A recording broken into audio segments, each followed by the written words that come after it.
ఏం మహారాణి, ఏంటన్ని బద్దలు కొడుతున్నావు? 25 కష్టపడి పెంచిన తల్లిని మర్చిపోయేలా చేసి మొగుళ్ళు కొంగును ముడేసుకోవడం తెలుసు.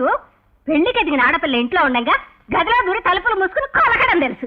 కాఫీ పెట్టడం మాత్రం రాదు నవనారీమణికి. అంటే నీ ఉద్దేశం ఏమిటి? నీ సాధింపులకు భయపడి వేరే కాపురం పెట్టాలనా? అలాంటి ఉద్దేశం ఏమైనా ఉంటే చెప్పు. 8 గంటల లోపల ఇంకో ఇల్లు తీసుకుని వెళ్ళిపోతాం. వెళ్ళిపోతావరా? ఎందుకు వెళ్ళిపోవు? 8 గంటల్లో పెళ్లి చేసుకున్న వాడిని ఇల్లు చూసుకోవడం నీకు లెక్క.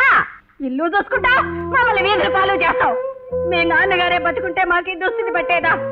పెళ్లికి ఎదిగిన ఆడపిల్ల మనసులోనే కుళ్ళి కుళ్ళి ఏడ్చేదా? అంతా నా తలరాత్రా, నా కర్మరా. మా బతుకులు ఇంతే. మేమింటే కావాల్సిందే. సీత కుమిలిపోతుంది, పెళ్లి కాలేదని కాదే. 19 ఏళ్ల పిల్లకి 49 ఏళ్ల బాలకుమారిని వెతికి తీసుకొచ్చా చూడు, అందుకు. కట్నం లేకుండా చేసుకోవడానికి నవమన్మధుడు దొరకడరా? కట్నం లేకుండా మంచి సంబంధం తీసుకొచ్చి చెల్లాయికి పెళ్లి చేసే బాధ్యత నాదే. చేస్తావయ్యా, ఎందుకు చెయ్యు? నేను వచ్చేలోగా నువ్వు దాన్ని మట్టిపాలు చేస్తావు. మీరందరూ ఏకమై నన్ను పరాయిదాన్ని చేస్తారా? ఒరే, మీకు ఇప్పుడు తల్లి విలువ తెలియడం లేదురా. తెలిసేలా ఎలా చేయాలో నాకు బాగా తెలుసు. చేసి చూపిస్తాను.